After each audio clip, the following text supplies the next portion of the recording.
नमस्कार, स्वदेश एजेंडा देख रहे हैं आप और मैं हूं आपके साथ राखी।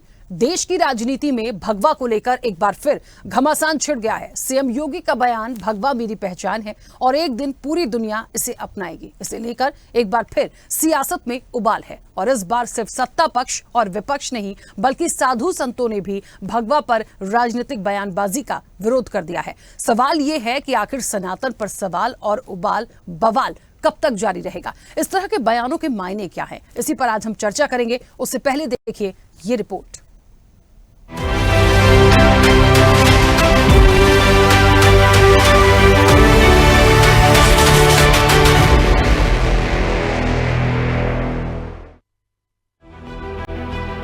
सनातन, भगवा और इस्लाम पर चर्चा पहली बार नहीं छिड़ी है। इसके पहले भी इसको लेकर खासा बवाल देखा गया है, लेकिन एक बार फिर चर्चा इसलिए शुरू हुई क्योंकि मुख्यमंत्री योगी आदित्यनाथ ने कहा कि 5000 साल पुराने ग्रंथों में वर्णित संभल का इतिहास इस्लाम से भी पुराना है। इसकी जड़ें बहुत पुरानी हैं। यहाँ स्थित हरि विष्णु मंदिर को 1526 में नष्ट कर दिया गया था। उन्होंने कहा कि भगवा मेरी पहचान है, सनातन धर्म की पहचान है और मुझे इस पर गर्व है। एक दिन पूरी दुनिया इसे अपनाएगी। संभल एक सच्चाई है और उस सच्चाई को इस रूप में भी हम बोलना चाहते हैं कि संभल के बारे में जो उसके उदाहरण आते हैं, आज से 5000 वर्ष से लेकर के 3500 वर्ष पहले हमारे पुराण रचे गए थे। उन पुराणों में भी इसका उल्लेख है। तब श्री हरि विष्णु का 10वां अवतार होगा। एक एक चीज का उल्लेख है। ये उल्लेख होने के बावजूद इस्लाम को उदय हुए 1400 वर्ष हुए हैं और मैं बात कर रहा हूं 3500 से लेकर के 5000 वर्ष पुरानी बात कर रहा हूं। यानी उससे भी 2000 वर्ष से लेकर के 3500 वर्ष पुरानी बात कर रहा हूं मैं। तो उतने पहले इन चीजों का उल्लेख हो चुका है। याद करना, 1526 में संभल में श्री हरि विष्णु का मंदिर तोड़ा गया था और 1528 में अयोध्या में राम मंदिर तोड़ा गया था। दोनों मीर बांकी के द्वारा दोनों जगह कृत्य किया गया था। तो दुनिया मुझे कुछ भी सोचे मेरे बारे में, ये सच है। मैंने भगवत बाना धारण किया, ये मेरी पहचान है, हमारे सनातन की पहचान भी है। तो मुझे तो इस पे गौरव की अनुभूति होती है और एक दिन पूरी दुनिया पहने की देखना। दरअसल सीएम योगी को ये बातें क्यों कहनी पड़ी, इसको भी समझना पड़ेगा। कुछ दिन पहले कांग्रेस के राष्ट्रीय अध्यक्ष मल्लिकार्जुन खड़गे ने कहा था कि कई नेता साधु के वेश में रहते हैं और अब राजनेता बन गए हैं, कुछ तो मुख्यमंत्री भी बन गए हैं। उन्होंने भाजपा को संबोधित करते हुए कहा था कि उनके नेता सफेद कपड़े पहने या अगर वे सन्यासी हैं तो गेरुआ कपड़े पहने और राजनीति से बाहर हो जाएं। गेरुआ और भगवा वस्त्र यानी साधु के कपड़े पहनने वालों को राजनीति में नहीं आना चाहिए। साधु के बेस में रहते हैं लेकिन अच्छे पॉलिटिशियंस बन गए हैं, चीफ मिनिस्टर भी बने हैं और उनका गेरुआ कपड़े पहनते हैं। ऐसे एक नेता है जो बीजेपी ने पैदा किए, या तो सफेद कपड़े डालते या तो सन्यासी कपड़े डालते हो, गेरुआ डालते हो, पॉलिटिक्स से बाहर हो जाओ। भाई उसकी पवित्रता क्या रही? एक तरफ गेरुआ कपड़े डालते हो, दूसरों को उपदेश करते हो, बटेंगे तो कटेंगे बोलते हो, और ये क्यों डाले? अरे आपका काम तो सब कुछ जोड़ना।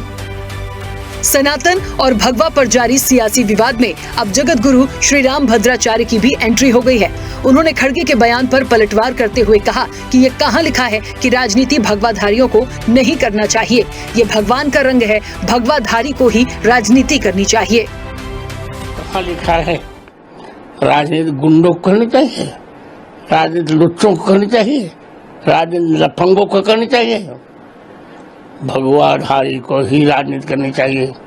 ये भगवा ध्वज, ये भगवा रंग भगवान का रंग है। इसी भगवे झंडे को शिवाजी ने फहराकर पूरे राष्ट्र को एक कर दिया था, महाराष्ट्र को एक कर दिया था। ये भगवाधारी को ही राजनीति करनी चाहिए। सूटेड बूटेड को भारत में राजनीति नहीं करनी चाहिए। कुल मिलाकर भगवा का राजनीतिकरण पहली बार नहीं किया जा रहा है।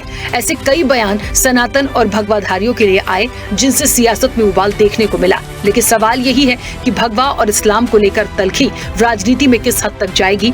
लगता तो यही है कि ये सिलसिला जारी रहेगा और राजनीतिक गलियारे में पक्ष और विपक्ष टिप्पणी करते रहेंगे। लेकिन ये टिप्पणी कहाँ तक उचित है, ये भी बड़ा सवाल है। चैनल हेड आरपी श्रीवास्तव के साथ एग्जीक्यूटिव एडिटर राखी वर्मा की रिपोर्ट।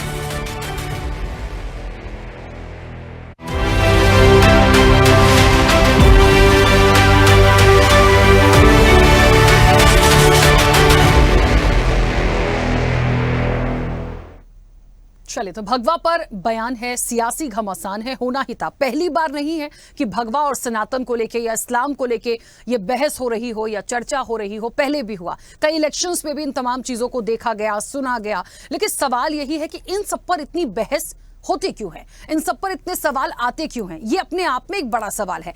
सीएम योगी आदित्यनाथ क्या कह रहे हैं या मल्लिकार्जुन खड़गे ने जो कुछ कहा, क्योंकि साधु संतों का जिक्र आया, उस पर भी श्री राम भद्राचार्य महाराज जो है उन्होंने जो अपनी प्रतिक्रिया दी है, इसमें एक बात आ रही है कि यदि ये विषय नहीं आता या भगवा या सनातन को ना लाते तो शायद ये बातें नहीं होती। लेकिन ये जो तल्खी है ये कब खत्म होगी, होगी भी या नहीं, लगती तो नहीं है, क्योंकि पहली बार ये नहीं हो रहा है। सीधे चर्चा पर चलेंगे। हमारे साथ मेहमान जुड़े हैं। सबसे पहले आपका परिचय करा दें। भारतीय जनता पार्टी का पक्ष रखने के लिए महेश वर्मा हमारे साथ जुड़ेंगे अब से कुछ देर में। महेश जी का बहुत स्वागत है चर्चा में जुड़ने के लिए। कांग्रेस का पक्ष रखेंगे स्वामीनाथ जायसवाल। स्वामीनाथ जी, आपका भी बहुत स्वागत है। समाजवादी पार्टी का पक्ष रखने के लिए अब से कुछ देर में हमारे साथ डीपी यादव जुड़ेंगे, उनका भी स्वागत करते हैं। राजनीतिक विश्लेषक हैं प्रियदर्शी रंजन। प्रियदर्शी जी, आपका भी बहुत स्वागत है। हिंदू धर्मगुरु हैं महामंडलेश्वर बाबा महादेव। बाबा महादेव जी, आपका भी बहुत स्वागत है। और मुस्लिम स्कॉलर हैं मोहम्मद कौसर हसन मजीदी जी। कौसर हसन मजीदी जी, आपका भी बहुत स्वागत है।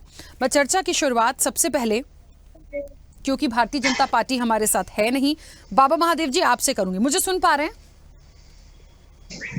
जी, आपको मैं सुन रहा हूँ, बहुत अच्छे सुन रहा हूँ। हाँ। आप भी बताइए कि आप सुन रहे हैं हमें? बिल्कुल, आपकी आवाज आ रही है। बाबा महादेव जी, बड़ा एक मूल प्रश्न जो है, देखिए, भगवा मेरी पहचान है, मुझे इस पर गर्व है और आने वाले समय में पूरी दुनिया इसे अपनाएगी, कहीं कोई आपत्ति नहीं है। सबका अपना अपना मत हो सकता है। योगी आदित्यनाथ का भी अपना मत है। जो सनातन धर्म से हैं वो बिल्कुल बोल सकते हैं।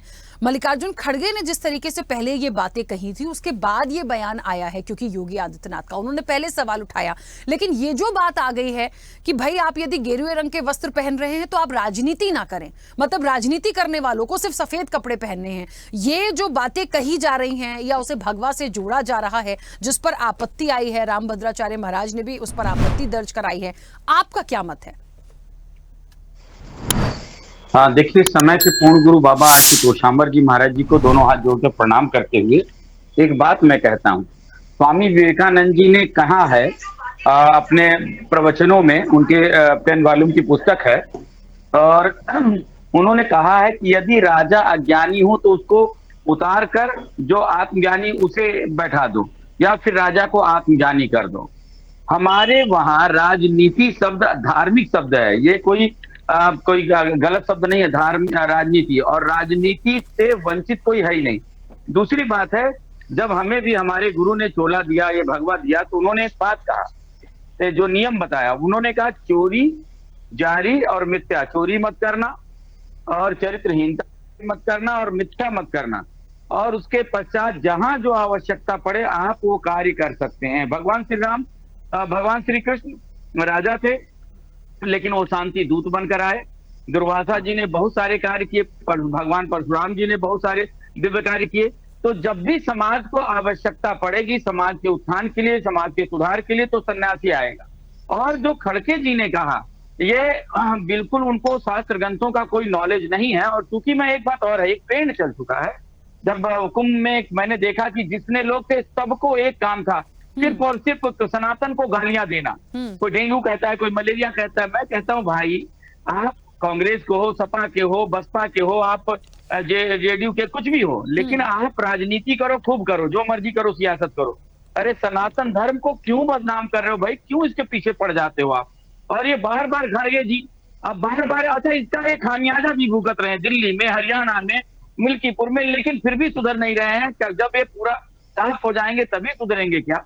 बात दरअसल है सनातन। अब देखिए, अभी रमजान आया, मैं कहता हूँ रमजान का भी सम्मान होना चाहिए, ठीक है, सबका अपना अपना चीज है, किसी का काम, लेकिन रमजान में सबने दिली मुबारक दी, मैंने कहा चलो अच्छी बात है। लेकिन जब कुंभ हो रहा था तो सब गालियां दे रहे थे, उल्टी पुल्टी बात बोल रहे थे। तो ये दोहरी राजनीति जब करने लगते हैं, दोहरे मापदंड रखते हैं, ये नहीं है। सबके सौहार्द किसी एक व्यक्ति को खुद करने नहीं होगा। और सिर्फ मुस्लिम तुष्टीकरण करना, हिंदू मतलब जैसे कोई हिंदुओं ने या सनातन धर्म ने कोई गलती कर दी। एक बात और है, एक विचारणी चीज है, कितना बड़ा कुंभ हुआ, लेकिन क्या करोड़ों हिंदुओं में से किसी एक ने बिना मतलब किसी को पत्थर फेंकना, किसी को ये करना नहीं, क्योंकि सनातन लिव एंड लेट लिव की विचारधारा पे चलता है। तो योगी जी योगी बन सकते हैं, क्योंकि एक योगी होगा, निष्कामी होगा, वो प्रजा के सुख दुख को समझेगा और प्रजा का सुख दुख दुख को दूर करेगा। और यही इसीलिए एक योगी को राजनेता होना चाहिए। और ऐसा शास्त्र ग्रंथ में 10वें ग्रंथ में श्री गुरु गोविंद सिंह महाराज जी ने भी कहा कि कोई भयो मुंडिया सन्यासी को जोगुई भयो, हिंदू तो कोई राजी इमाम साफी मानस की जात वह एक पहचान बो, करता करीम कोई राजक रहीम कोई दूसरों न भेद कोई भूल ब्रह्मांड बो, एक ही सेव सब ही के गुरुदेव एक ही स्वरूप सब एक ज्योति जान बो। तो उन्होंने एक ज्योति की बात की और उसका ध्यान करें। और जो समाज में ईश्वर जो कार्य, अब देखिए श्री गुरु नानक जी महाराज जी का शांति और सौम्यता से प्रचार था, लेकिन औरंगजेब ने जब अस्त कर दिया और जीना हराम कर दिया, उनके पिताजी का सर कलम चांदनी चौक पे शीशगंज गुरुद्वारा जहां है वहां कर दिया, तो उन्हें तलवार क्रांतिकारी उठानी पड़ी। जबकि अभी अरे संत होकर तलवार क्यों उठा लिया? जब इसीलिए श्री गुरु गोविंद सिंह महाराज जी ने दो पंच प्यारे साधे, एक भगवाधारी निर्मल अखाड़ा उन्होंने साधा था जिसमें भगवाधारी संत रहते थे, लेकिन फिर जब देखा तो फिर उन्होंने एक विंग बनाया जिसमें योद्धा थे। तो दरअसल अब कहें कि वो तो संत थे, वो तो गुरु थे, तो युद्ध क्यों किया, तो लड़ाई क्यों की? भाई जब कोई जीना नहीं देगा और सब अन्याय पे अन्याय, अत्याचार पे अत्याचार औरंगजेब ने किया, तो उन्होंने किया। योगी जी को भी लगा अपने मठ में कि भाई राजनीति में बहुत कुछ उल्टा सीधा हो रहा है, हमें जाना पड़ेगा, हमें अपना समय देना पड़ेगा, तो दिया। ये उनका निर्णय है। सन्यासी कहीं बाध्य नहीं होता, सन्यासी को गलत कार्य नहीं करना चाहिए, लेकिन राजनीति करना चाहिए। और मैं उनका समर्थन करता हूं, योगी आदित्यनाथ का। और खड़गे जी का बयान सर्वथा गलत है, सनातन के नियम के विरुद्ध है। जय श्री राम, हर हर महादेव। बिल्कुल ठीक है बाबा महादेव जी, वापस आऊंगी। मोहम्मद कौसर हसन मजीदी जी, मुझे सुन पा रहे हैं? जी सुन रहा हूं।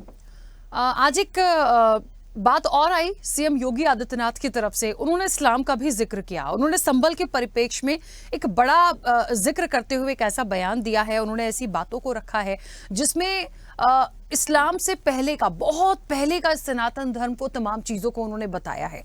यहाँ तक कि एक सबसे बड़ी बात ये भी थी कि जिन ग्रंथों का उन्होंने जिक्र किया, जिस तरह से चीज़ों का जिक्र किया, उसके बाद उन्होंने कहा कि हाँ, मेरी पहचान है, मुझे गर्व है और आने वाले समय में पूरी दुनिया इसको अपनाएगी। ये जो बयान है, इस पर जो सियासत हो रही है वो एक अलग विषय है, लेकिन कौसर हसन मजीदी जी, एक बड़ा सवाल है इस्लाम को लेके भी। संभल के बाद परिप्रेक्ष्य में जिस तरह से उन्होंने बातों को रखा है, आप किस तरह से उनके इस बयान को, उनकी बातों को समझते?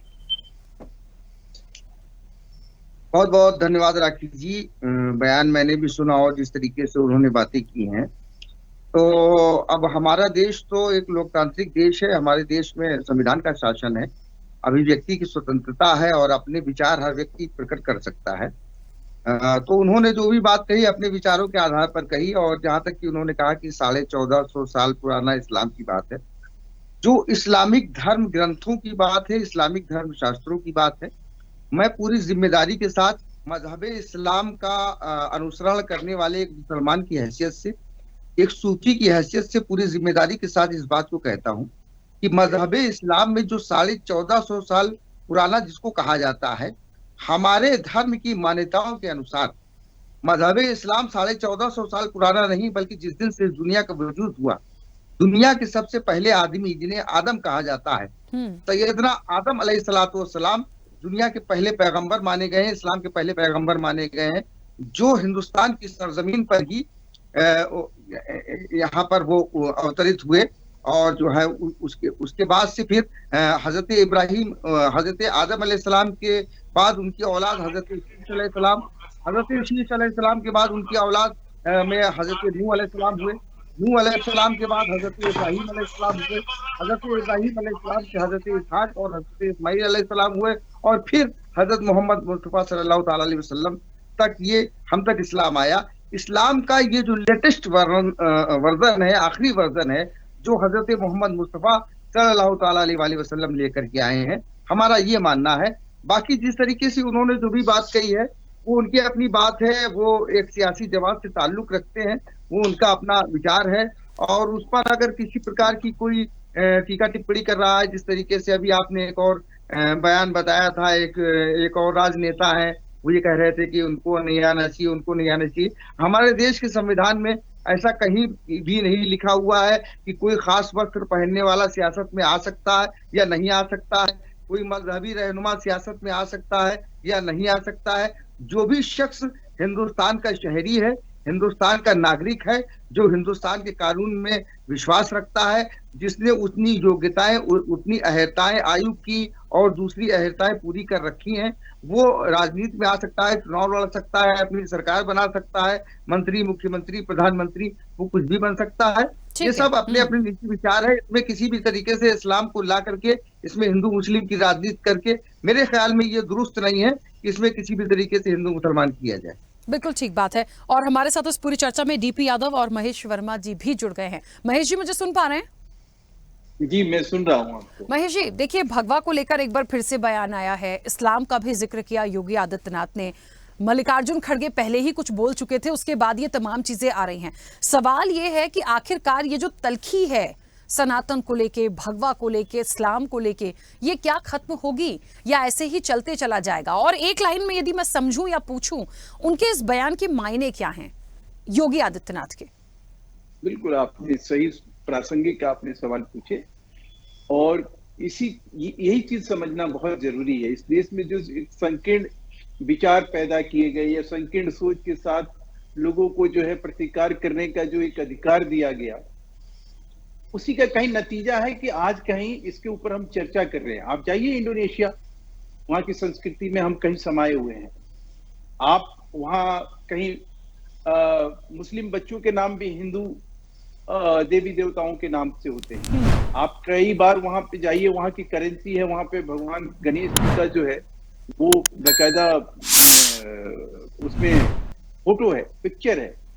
तो सवाल यह है कि जो जिस तरह की सोच रखेगा, कहते हैं ना कि जाकी रही भावना जैसे प्रभु मूरत देखी सिद्ध ऐसी। आज देखिए कि कहीं यूएस के व्हाइट हाउस में जो है कहीं होली दिवाली मनाई जा रही है।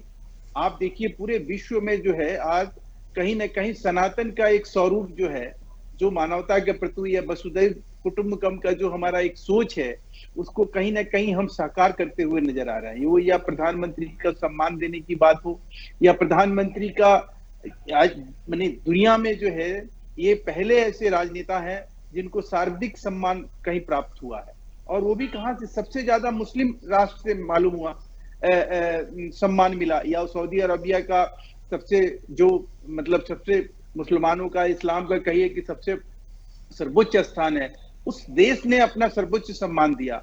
संयुक्त अरब अमीरात ने जो है वो दिया, कतर ने दिया, ओमान ने दिया। तो जो मुस्लिम राष्ट्र हैं वो भी कहीं ना कहीं इस चीज को स्वीकार कर रहे हैं कि सनातन का महत्व क्या है। सनातन को लोग जो है आज इस देश में सनातन ही है तो ही आज कहीं ये देश जो है आप सेकुलर कह सकते हैं। अगर हिंदू यहाँ नहीं होता तो ये आप तमाम धर्मों का कहीं आप ये तमाम धर्मावलंबी जितने भी लोग हैं आज, वो कहीं हमारे अंदर समाये नहीं होते। तो ये सनातन की खूबसूरती है। इस खूबसूरती को अगर कोई समझे बिना, जाने बिना जोगी साहब का अगर कोई आलोचना कर रहा है तो ये उसकी मूर्खता हो सकती है। वो आदमी अपने तरीके से चीजों को राजनीतिक कारणों से जो है हमारे धर्म पे, हमारे किसी चीज पे, या हिंदू आस्था पे या विश्वास पे, या ये जो एक जीवन का राह है, जीने की एक राह बताई गई है हिंदू एक अवधारणा को, जो हिंदू मैथोलॉजी है, लगभग एक सारी चीजें वहाँ बहुत प्रासंगिक है, बहुत पारंपरिक ढंग से हम जो है किसी चीज को जीते हैं।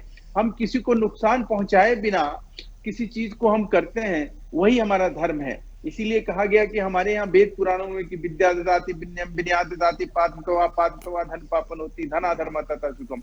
व्यक्ति जो है सक्षम होने के बावजूद भी वो अपने ड्यूटी को निभाते हुए, धर्म का कहीं अनुकरण करते हुए, धर्म से यहाँ आशय है, उसकी ड्यूटी से है, उसकी कर्तव्य से है, और उसको आनंद की अनुभूति होती है।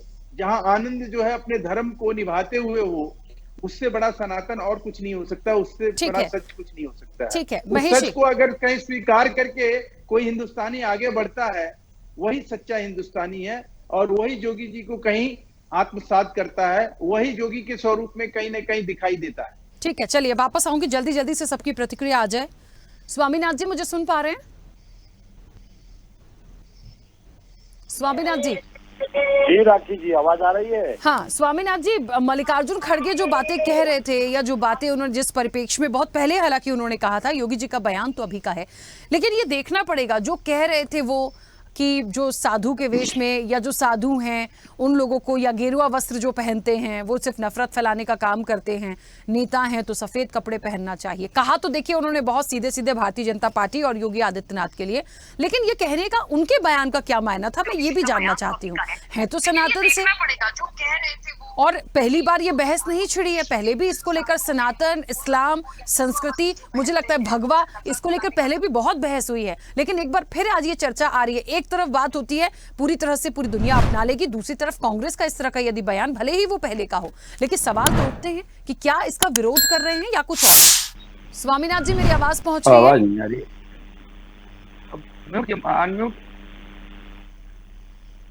अनम्यूट था उनका, जरा बोल दीजिए स्वामीनाथ जी को।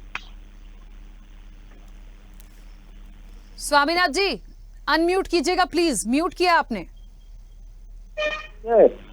हाँ अब आ रही है, बोलिए। मैं बोल रहा हूँ राखी जी, जिस तरह से सनातन तो हमारा है, और स्वामीनाथ जी आपकी आवाज नहीं आ रही है सर, बहुत ऑडियो पहले आया उसके बाद चला गया, एक बार फिर से कनेक्ट करते हैं, आपको दोबारा से कनेक्ट करने की कोशिश करते हैं,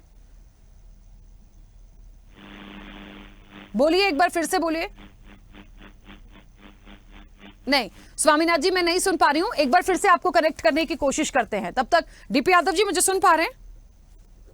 मैं सुन पा रहा हूं, आप मुझे सुन पा रही हैं? हाँ आपकी आवाज आ रही है। डीपी यादव जी ये जो पूरा बयान है भगवा को लेकर, भगवा पूरी दुनिया आने वाले समय में इसे अपना लेगी, कांग्रेस इसे कुछ कह रही है, ये उत्तर प्रदेश के लिए यदि मैं देखूं, या सिर्फ उत्तर प्रदेश के लिए इसलिए क्योंकि बात भारतीय जनता पार्टी और योगी आदित्यनाथ के बयानों को लेकर हुई है, तो कहीं ना कहीं इसको समझने की कोशिश करें। एक हमेशा एक कहते हैं ना कि भारतीय जनता पार्टी की एक टैगलाइन कर दी है, सनातन की बात करते हैं, भगवा की बात करते हैं, समस्या क्या है, या ये जितनी जो तलखी देखी जा रही है राजनीतिक रूप से विपक्ष की तरफ से, क्यों?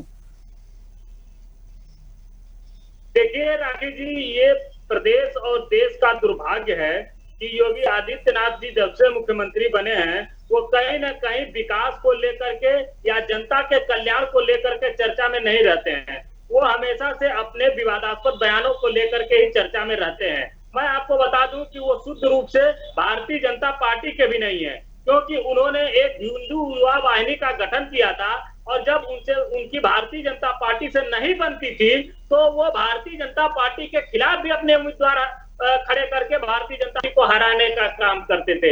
ये तो देश का दुर्भाग्य है कि पता नहीं उन्होंने कौन सी गणित बैठाई कि वो इस प्रदेश के मुख्यमंत्री बन बैठे और तमाम तरह की बातें करते हैं। देखिए राजनीति में कोई भी आ सकता है, राजनीति एक बहुत पवित्र शब्द है और समाज के उन्नयन और कल्याण के लिए काम करने वालों का राजनीति में हमेशा जनता ने स्वागत किया है, लेकिन जब संत साहूकार हो जाए, शातिर हो जाए और समाज के हित के विपरीत आचरण करने लगे तो निश्चित रूप से वो कहीं ना कहीं संदेहास्पद हो जाता है, और जब संदेहास्पद हो जाता है तो उसको राजनीति से हटा देना ही जनता के लिए हित में होता है। देखिए ये आज उत्तर प्रदेश में चारों तरफ हाहाकार मचा हुआ है, जंगल राज कायम है उत्तर प्रदेश में। यही आपके सीतापुर में पत्रकार की हत्या हो गई, अभी आदित्यनाथ जी का उस पर कोई बयान नहीं आया, और कल ही सीतापुर में एक पूर्व प्रधान की निर्मम हत्या हो गई, उस पर योगी आदित्यनाथ जी का कोई बयान नहीं आया। अस्पतालों में मूलभूत सुविधाएं नहीं है। अच्छा डीपी यादव जी मुझे ये बताइए, ये जो स्टेटमेंट है विपक्ष का कि जो भगवाधारी हैं या जो भगवा कलर या भगवा वस्त्र पहनते हैं उनको राजनीति नहीं करना चाहिए, वो नफरत फैलाने का काम करते, ये इस बयान को कैसे लेते हैं आप?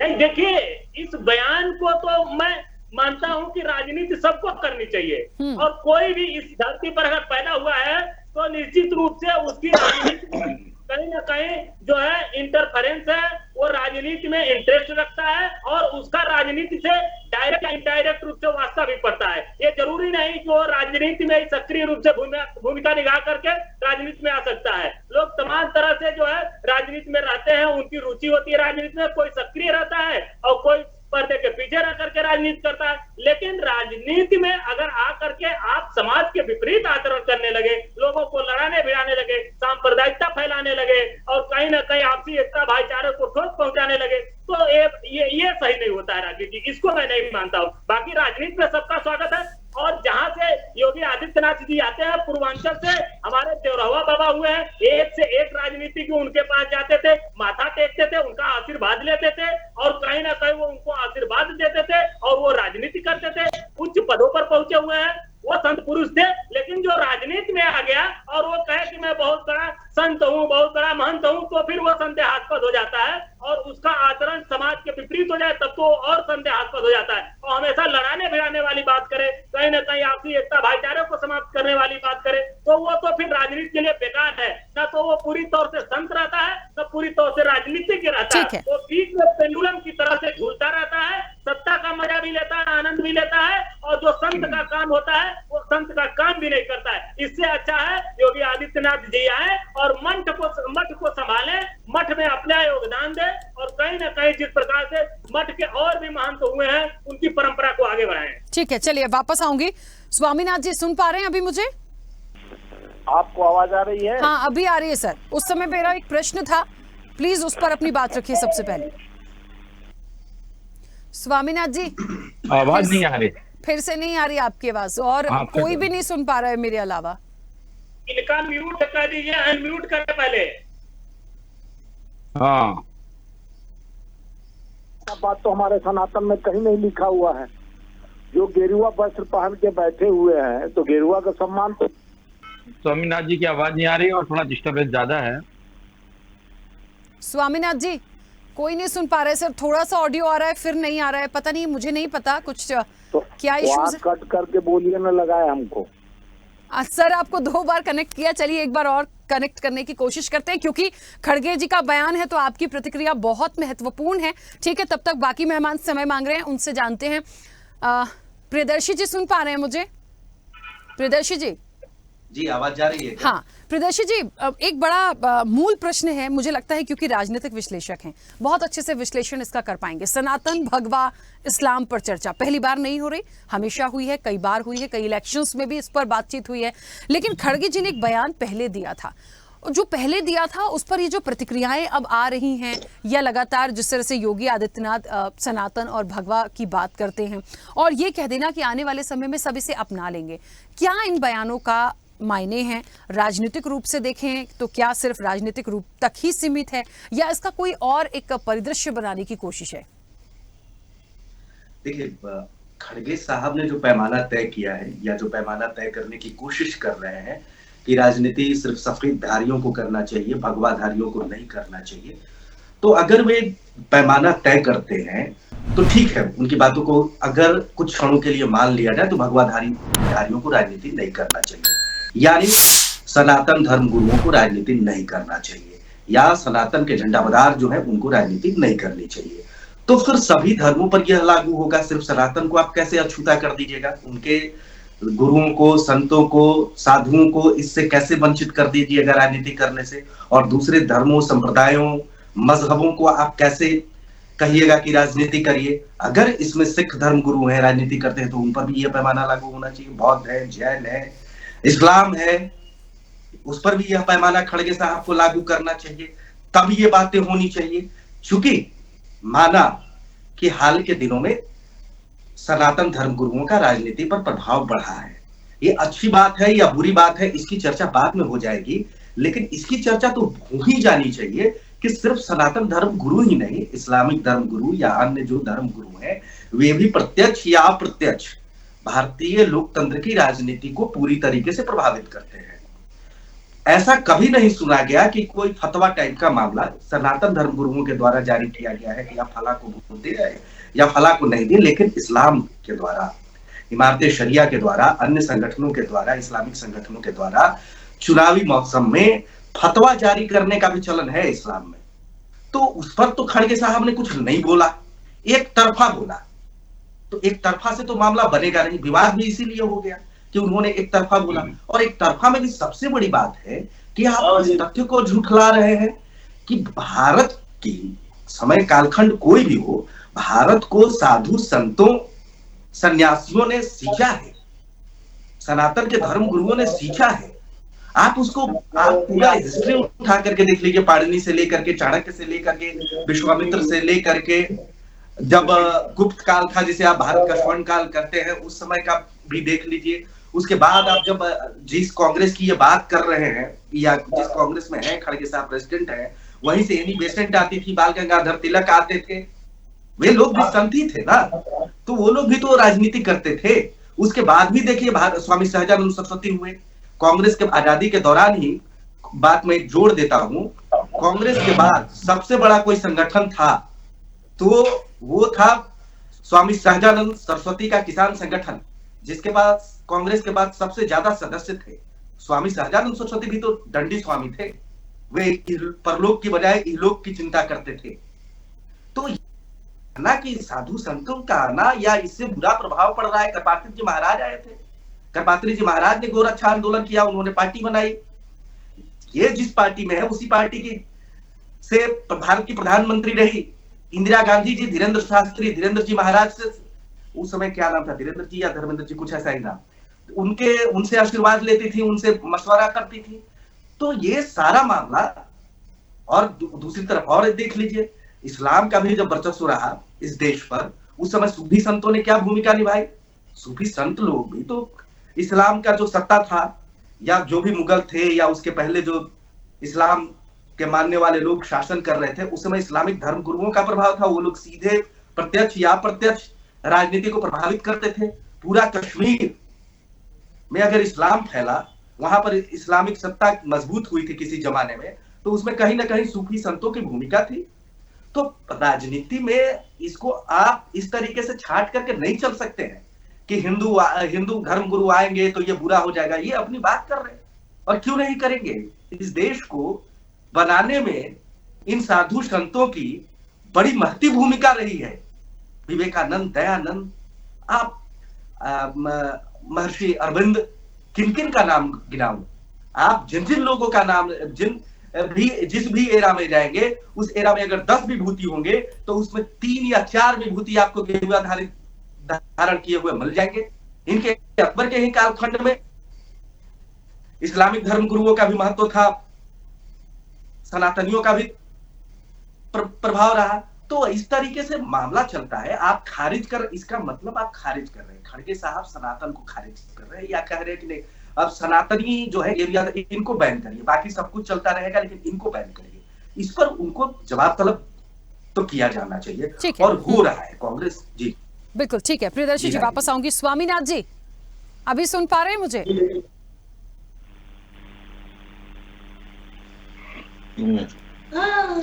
स्वामीनाथ जी, हेलो। हाँ स्वामीनाथ जी, अब मैं आपको सुन पा रही हूँ, और मैं चाहती हूँ कि अब कोई आवाज नहीं जाएगी, क्योंकि सब लोग आपकी प्रतिक्रिया जानना चाह रहे हैं। महत्वपूर्ण पहलू जो है वो आप ही की तरफ से आएगा। कि साधु, तो उन्होंने इसीलिए कहा कि साधु का जात न पूछे, साधु का पूछ लीजिए ज्ञान। सनातन में साधुओं के ज्ञान को हम सर्वोपरि मानते हैं, लेकिन साधु अगर राजनीति परिपक्वता में आता है और भेदभाव करता है, जनता के हितों की रक्षा न कर और जनता को कई बातों से गुमराह करके सामाजिक तुष्टीकरण के तरफ ले जाता है, महंगाई पे चर्चा नहीं करता है, बेरोजगारी पे चर्चा नहीं करता है, धर्म को नाम पर एजेंडा बनाकर जिस तरह से एक कौम से दूसरे कौम को लड़ाने का विचार प्रकट करता है, जो आज तक सौहार्द हमारे 10 साल से पहले, 14 से पहले कई बार ईद और होली एक साथ आए हुए हैं। इस बात को एजेंडा उत्तर प्रदेश में बार बार बनाया जा रहा है कि जुम्मा का नमाज और ये सब, ये क्या है? ये सौहार्द की बात है, ये सनातन हमको जोड़ने का सीख देते, वसुधैव कुटुंब की बात करते हैं, हम जोड़ने की राजनीति करते हैं। गीता में लिखा है कर्म प्रधान विश्व करी राखा जो जस करहि तस कर्मण्य सेवादि के मां फलेषु कदाचन, कर्म पे भरोसा करते हैं। उपनिषद में लिखा है जोड़ने की बात, हमारा रामचरितमानस में जोड़ने की बात लिखा है, कुरान शरीफ में जोड़ने की बात, बाइबल में जोड़ने की बात, गुरु ग्रंथ साहब में जोड़ने की बात कही गई है। तो यहाँ तोड़ने की रणनीति राजनीति में आकर जिस तरह से जिस धाराओं को विपरीत दिशा दिया जाता है, तो उस पर सवाल तो खड़ा होगा कि आप बाबा है, मठ चलाते हैं, मठ चलाते चलाते समाज चलाने का आपको दायित्व दिया गया है, तो समाज चलाइए, समाज में बांटने की नहीं। हम जब देश के आजादी में जात नहीं पूछा गया, जात न पूछे साधु का पूछ लीजिए ज्ञान, साधु का भी जात नहीं पूछा जाता है। साधु ज्ञान के ऊपर उसको हम मानते हैं, सम्मान देते हैं कि हमसे परे हैं। सनातन साधु जो स्वयं को साध ले उसको साधु कहते हैं, तो वो अपने को साध कर तब दिशा दशा देते हैं। तो आज जो हम जरूरत है कि उत्तर प्रदेश में 5 लाख नौकरी की गारंटी प्रति वर्ष दी है, तो बात को तितर बितर, तो ये लोग धर्म के तरह नेम प्लेट की राजनीति, नाम बदलने की राजनीति, तो रोजगार पे चर्चा नहीं करते हैं। ये 370 लाख करोड़ देश पे कर्ज हो गया, इस पे चर्चा नहीं करेंगे। ये वादे करके आएंगे फ्री होली दिवाली को सिलेंडर देंगे पूरे देश भर, बात करते हैं, इनसे पूछा जाता है तो सिलेंडर गायब हो जाता है। तो वो विचार इसलिए विपरीत दिशा बदल देता है कि धर्म और सनातन के आड़ में राजनीति कर कर लोगों को धार्मिक उन्माद फैलाने की कोशिश की जाती है। लेकिन आप बताइए जी, ठीक है आपका पक्ष चलिए मैंने मान लिया, लेकिन जो साधु संत हैं रामभद्राचार्य महाराज, उन्होंने भी तो इस पर विरोध दर्ज कराया। रामभद्राचार्य महाराज जब अपनी जाति में कई कुल बांट दिए, वो जात पात साधु का बोला ना, जात ना पूछिए साधु का पूछ लीजिए ज्ञान। साधु का कोई जात नहीं होता हो, तो खुद ही ब्राह्मण में कई जाति कहते नीच है, क्षुद्र है, ये दुबे चोबे क्या क्या कुल बताए थे, आप सुनी थी और सारा समाज सुना था। तो वो अब देखिए साधुओं का, देखिए हम लोग भी सनातन धर्म से आते हैं, हम आस्था है, गुरु हमारा अंश। देखिए इस्लाम में भी मोहम्मद शाह गुरु थे, पैगंबर थे जो बताए रास्ता, हमको भी गुरु ने हमें अंधकार से प्रकाश में जाने का रास्ता बताया है। हमारे अंदर की अहम को तोड़ने के लिए हम उस प्रकाश के उस सौर मंडल कि भगवाधारी को ही राजनीति करना चाहिए। जैसे खड़गे जी कह रहे हैं कि भगवा जो है या जो गेरुआ वस्त्र पहनते हैं राजनीति ना करे, पर वो कह रहे हैं कर सकते हैं। खड़गे जी बोलने का मतलब भगवाधारी चाहे कोई भी धर्म का लोग अगर परिपक्व है कि नहीं, समाज के विषमता को मजबूत कर कर समाज का बागडोर, उनको जब समाज चुन कर लाती है तो चुने हुए सांसद हैं, चुने हुए विधायक हैं, तो उनको दायित्व दिया गया है। तो उनका दायित्व ये बनता है कि सारे समाज का काम करना, सारे समाज का दायित्व निभाना। सनातन हमें जोड़ने के हमारे संत बैठे हुए हैं, ये भी बताएंगे कि तोड़ने की बात होती है, हमारे सनातन में कभी तोड़ने की बात नहीं होती है। ठीक है, आपका एक सीओ बयान दे देता है, मैं बोलता हूँ सबसे बड़ी बात यह है की बात की है, होली मनाएंगे हम, इबादत करेंगे आप, यहाँ ये होना चाहिए। सनातन में धर्म में जोड़ने की बात होती है। एक बराबर जिस तरह से गिरुआ वस्त्र पहनकर हमेशा आप अपने दायित्व का निर्वहन न कर कर बार बार हिंदुत्व का प्रमाण पत्र हिंदुओं को सबको चाहिए, जो हिंदू है, जो सनातन है, आपको प्रमाण पत्र बांटने की कौन ठेकेदार बना दिया? हम 70-75 साल जब हम आजादी के लिए लड़े, उस समय न मुस्लिम पूछा गया न हिंदू पूछा। ठीक है, बाबा महादेव कुछ कहना चाह रहे हैं, ठीक है, एक सेकंड रुकिए। बाबा महादेव जी पूछ रहे क्या जात है रोज कमाना, स्वामीनाथ जी ठीक है, जवाब लेते हैं। बाबा महादेव जी कुछ कहना चाह रहे हैं बहुत देर से, हाँ बोलिए। काफी देर से इन्होंने योगी आदित्यनाथ के ऊपर एलिगेशन लगाया, एलिगेशन और भगवा के ऊपर। कांग्रेस पार्टी का चरित्र रहा है कि वो सिर्फ सनातन विरोधी चरित्र रहा है। अब देखिए पहली बात, 1947 में देश का विभाजन हुआ और मुसलमानों को पाकिस्तान बांग्लादेश दो देश मिले बाद में करके, और भारत को चकमार की चक्री में पीसा कांग्रेस ने। 1996 धर्म का एक्ट बनाया, हिंदुओं के मंदिरों का सारा पैसा बंदरगाह होता है, किसी मस्जिद और किसी चर्च पर कोई नियंत्रण नहीं है। उसके पश्चात 1947 से अंदर तक हर सब्सिडी रहती रही, हिंदुओं को वैष्णो देवी अमरनाथ में कोई सब्सिडी नहीं रही। उसके पश्चात 1900 जो है वैश्विक एक्ट में वक्त कहीं कह दे, अंकिरिया को कह दे, संसद भवन को कह दे, कुंभ को कह दे, दे रहा है, उस पर वो हो जाए, लेकिन हिंदू अपने मंदिरों को भी ना ले सके। उसके पश्चात गौ माता की हत्या करवाते हैं। अयोध्या में इतने प्राचीन मंदिर तोड़े गए, उस समय सनातन का आत्मा नहीं हिला। एक चीज बनाने में सैकड़ों चीज तोड़े गए, तो अगर वही कहाँ पहुंच जाता सुनिए, पहली बात, आप जो है इतना सुंदर कॉरिडोर बनाना है जिससे समस्त सनातनियों को लाभ मिल रहा है, मथुरा में भी कार्य चल रहा है, जहां भी अयोध्या के अंदर बना रहा है, सबसे बड़ी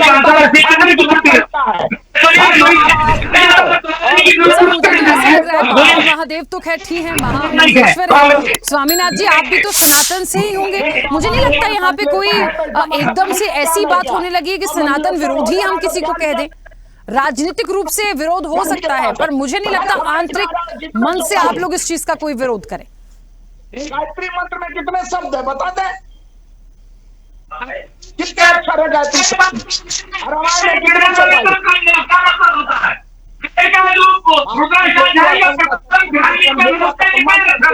इसका मतलब कि गेरुआ वस्त्र में आप आ जाएंगे समाज को।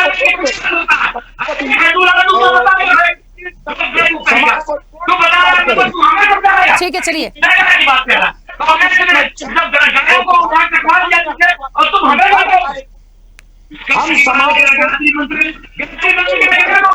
बाबा महादेव जी, ठीक है, बाबा महादेव जी प्लीज, ठीक है। स्वामीनाथ जी 1 मिनट रुकिएगा। महेश जी, बयान पर राजनीति और सियासत तो मैं दे दूं कि यहाँ तो बवाल भी दिख रहा है सर मुझे।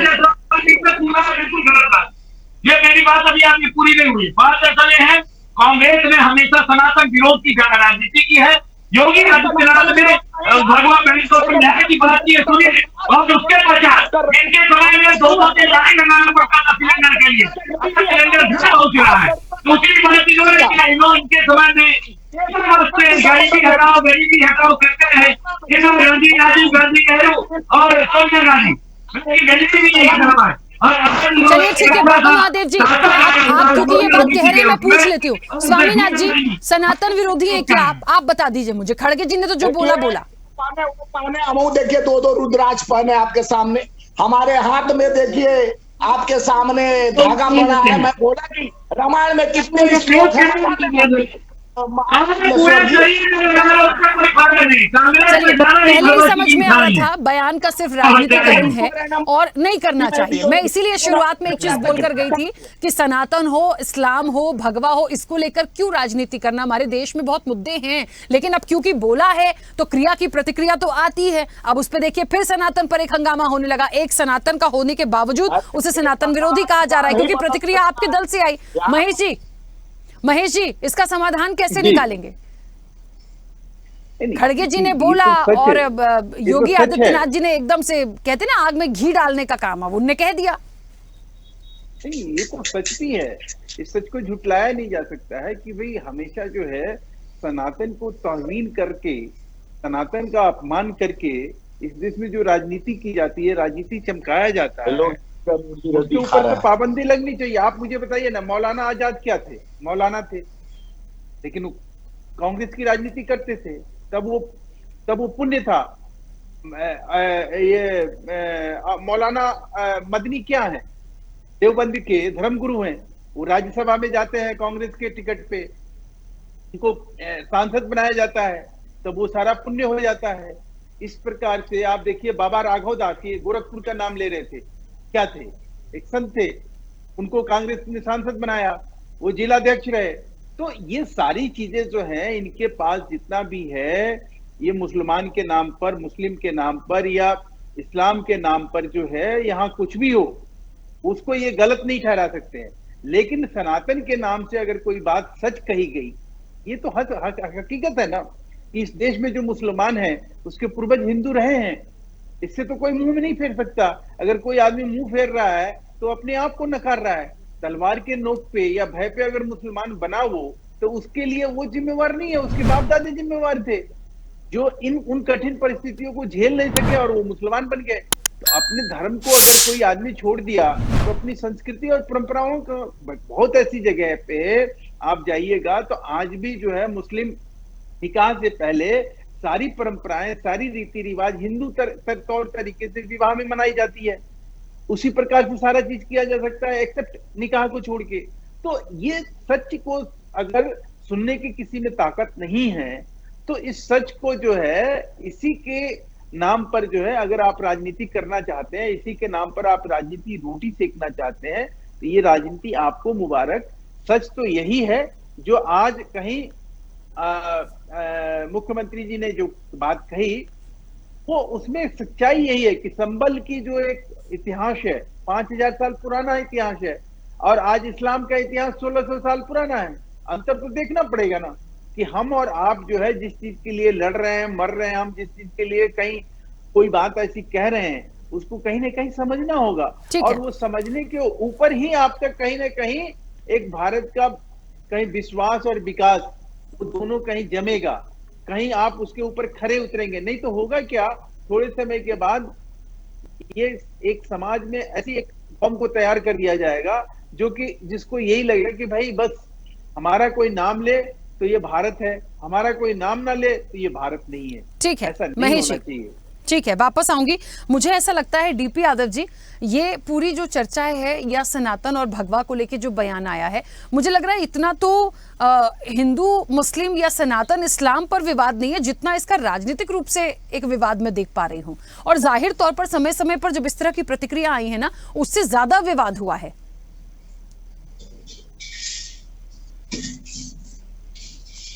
डीपी यादव जी सुन पा रहे हैं मुझे? चलिए, डीपी यादव जी तक आवाज नहीं पहुंच रही है। प्रियदर्शी जी, इसी सवाल को आगे बढ़ाऊंगी। वाकई में देखिए ना, चाहे सनातन की अभी भी देख लीजिए, मतलब कौसर हसन जी भी हमारे साथ जुड़े हुए हैं, बाबा महादेव भी जुड़े हुए हैं। मैंने आपस में एक दूसरे का इनका डिस्प्यूट नहीं देखा राजनीतिक रूप से, लेकिन यहाँ पर डिस्प्यूट हो गया। क्यों हो गया? क्योंकि जो बयान है या जो दिखाने की कोशिश है, जो दिखाया जा रहा है, जो बनाने की कोशिश की जा रही है, ये बात सही है कि योगी आदित्यनाथ यदि कहते हैं कि आने वाले समय में पूरी दुनिया इस सनातन को या भगवा को अपनाएगी, तो उसका एक मायना है। देखिए उन्होंने किस परिप्रेक्ष्य में कहा, वो क्या सोचते हैं, भारतीय जनता पार्टी क्या कहती है, वो उनका व्यक्तिगत मत हो सकता है। लेकिन राजनीतिक रूप से जिस तरीके से खड़गे जी ने पहले कहा, फिर ये बयान आ रहा है, तो सवाल मुझे लगता है शायद हिंदू मुस्लिम से ज्यादा या सनातन इस्लाम से ज्यादा बीजेपी और कांग्रेस के बीच का मुझे ज्यादा युद्ध दिखता है, या सत्ता पक्ष या विपक्ष कह सकते हैं। मामला तो राजनीतिक ही है, लेकिन इस राजनीतिक मामले में धर्म आ रहा है, इसीलिए ये विवाद खड़ा हो रहा है। मैंने पहले भी कहा कि देखिए, आप गेवरिया को बैन करेंगे तो आपको हरा को भी बैन करना पड़ेगा। आप सिर्फ गेवरिया को तो नहीं बैन करेंगे ना, बिल्कुल, और भी जो कलर हैं उनको भी बैन करना पड़ेगा। सिर्फ एक कलर रखना पड़ेगा जिसको खड़गे साहब कह रहे हैं सफेद। तो इस तरीके के पैमाने जो सेट कर रहे हैं खड़गे साहब, वे अपनी ही जाल में फंस रहे हैं। मैं एक राजनीतिक विश्लेषक के तौर पर किसी पार्टी का प्रवक्ता नहीं हूं, लेकिन फिर भी मैं अगर डिफेंड करना चाहूं खड़गे साहब के बयान को, सपोज कि मैं कांग्रेस का प्रवक्ता हो गया, अगर उन्हें डिफेंड करना चाहूं तो कैसे करूंगा?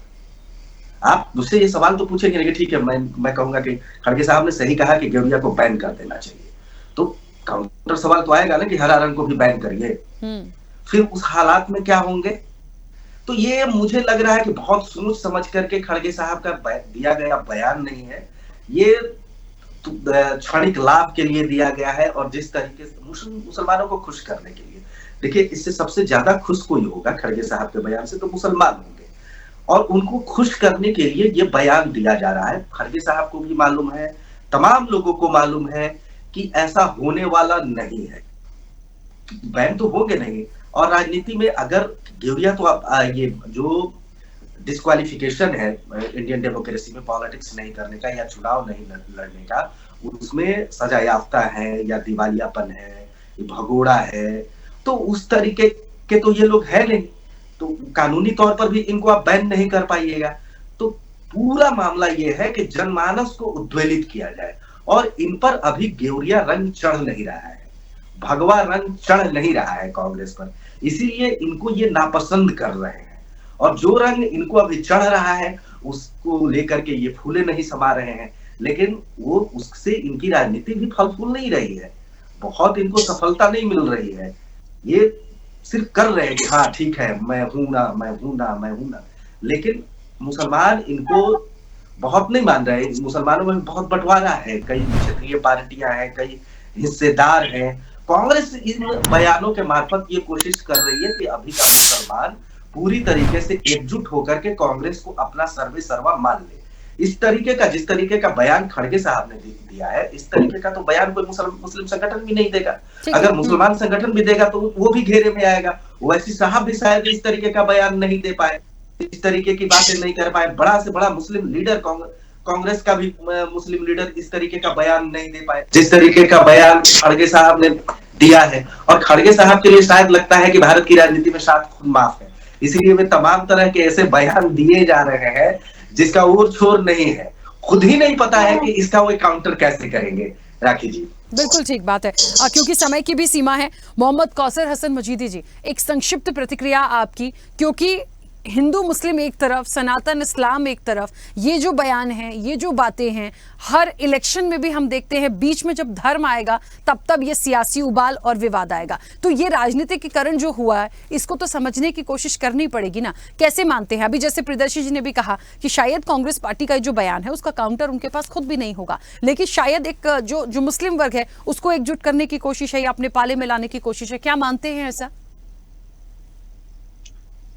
देखिए राखी जी, पहले तो मैं एक शेर जरूर कहूंगा कि कैसे सुलझेगी ये हालात की उलझी गुत्थी, अहले दानिश ने बहुत सोच के उलझाई है। ये मान लेना कि किसी के इस ऐसे बेतुके बयान से जो किसी धर्म विशेष पर टिप्पणी करने वाला हो, उसके संतों पर, उसके साधुओं, उसके सन्यासियों पर टिप्पणी करने वाला हो, ऐसे बयानों से मुसलमान खुश हो जाएंगे, ऐसी गलत फहमी पाल लेना अपने आप में बहुत बड़ी मूर्खता है। वो इसलिए कि आज जो श्रीमान जी किसी धर्म विशेष के वस्त्रों पर या उसके धर्म गुरुओं पर पाबंदी, राजनीति करने पर पाबंदी लगाने की बात कर रहे हैं, तो जाहिर सी बात है जब उसका पलटवार होगा तो फिर मुस्लिम वस्त्रों पर, मुस्लिम धर्म गुरुओं पर भी पाबंदी लगने की बात आएगी, जो कि पूरी तरीके से अलोकतांत्रिक और असंवैधानिक है। ऐसी चीजों का और ऐसे बेतुके बयानों का मैं मुस्लिम समाज के एक संगठन सूफी खानका एसोसिएशन का सर्वा होने के नाते मैं सिरे से नकारते हुए इसका विरोध करता हूं। ये कथन घोर असंवैधानिक है, अलोकतांत्रिक है, और ऐसे कथन होने ही नहीं चाहिए जो देश में विभाजन की रूपरेखा तैयार करते हों। बिल्कुल, देखिए क्योंकि समय की सीमा है, एक बात मुझे ऐसी लगती है इस पूरी चर्चा में जो एक बात निकल कर आई है वो बस यही थी, क्योंकि भगवा पर बयान आता है, सियासी घमासान होता है। सियासी घमासान चलने दीजिए सर, राजनीतिक रूप से सारी चीजें आप लोग कर सकते हैं, पक्ष विपक्ष में तकरार नहीं होगी तो कैसे जो सियासत है, राजनीति आगे बढ़ेगी। लेकिन धर्म विशेष को ना लाएं तो बहुत बेहतर होगा। जिसे भगवाधारी होना है, जिसे सनातन निभाना है वो निभाए, जिसे इस्लाम निभाना है वो निभाए। बाकी मुद्दे देश में बहुत सारे हैं, उस पर आ जाइए। उन बयानों को मंच से देने से सभी, चाहे पक्षों विपक्षों, बचें जो कहीं ना कहीं सीधे धर्म पर आकर अटैक करते हैं, क्योंकि जब जब धर्म की राजनीति करेंगे ये बवाल होगा जो अच्छा नहीं है। समय हो गया बहुत जल्दी से। हाँ, कुछ कहना चाह रहे हैं महेश जी? बहुत जल्दी से बोलिएगा प्लीज।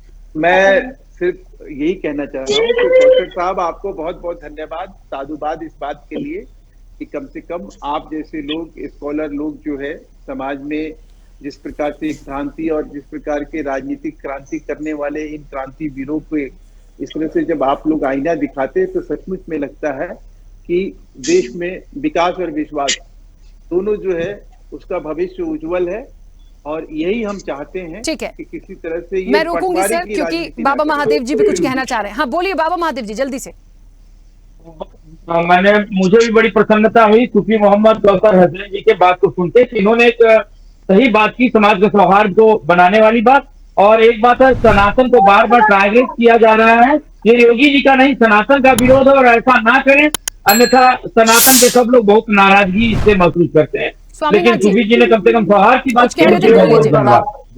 राखी जी, कोई सनातन का विरोध नहीं कर रहा है, और जिस तरह से समाज में आप एक उच्च पद पे बैठे हो, समाज के दायित्व का आपको निर्वहन करना है, उस समाज में आपका संदेश पॉजिटिव जाना चाहिए, और सब धर्म को जोड़ने का काम सनातन करता है। और सनातन का अनुयायी होकर आप चाहे मुख्यमंत्री के पद पे हो, प्रधानमंत्री के पद पे हो, समाज को तोड़ने और बांटने की रणनीति नहीं करनी चाहिए। जो कटोगे तो बटोगे, और इस तरह का धारणा लेकर चलता है, वो समाज को जोड़ने का काम नहीं करता, वो सनातन को भी बदनाम करता है। सनातन तो सनातन तो सबको साथ लेकर चलने वाला चीज है, और सबका साथ, सबका विश्वास और सबका प्रयास करते हैं, यही प्रयास खत्म कर देते हैं। चलिए ठीक है, मुझे मैंने एक बात बहुत पहले कह दी थी आपकी प्रतिक्रिया से पहले, इन विषयों को लाइए ही मत ना, और मुद्दे हैं उस पर बात करिए, चाहे कांग्रेस हो या भारतीय जनता पार्टी हो। मंच पर जाकर धर्म पर जहां टारगेट हो रहा है उन बयानों से बचिए, तो ये चीजें आएंगी ही नहीं सर, एक दूसरे पर कोई ऐसे विरोध करने का आरोप ही नहीं लगेगा। खैर समय हो गया, आप सभी का बहुत शुक्रिया इस चर्चा में जुड़ने के लिए। तो जाहिर तौर पर देखिए, भगवा पर बयान है, सियासी घमासान है, पहली बार नहीं हो रहा, पिछली बार भी हुआ, कई बार हुआ, लगातार बार बार हुआ, लेकिन यहां पर एक कंक्लूजन जो इस पूरी चर्चा का निकला वो यही है, आप इस्लाम और सनातन को एक तरफ रखिए, दूसरे मुद्दों पर बात करिए।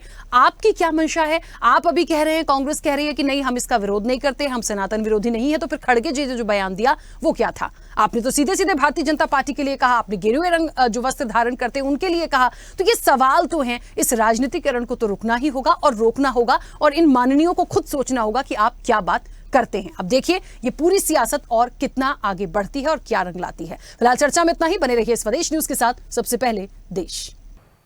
ऐसे ही वीडियोस के लिए लाइक करें, शेयर करें, फॉलो करें, YouTube पर जाकर सब्सक्राइब कर बेल आइकन दबाना ना भूलें, और ताजा अपडेट्स के लिए स्वदेशलाइव.com पर जरूर जाएं।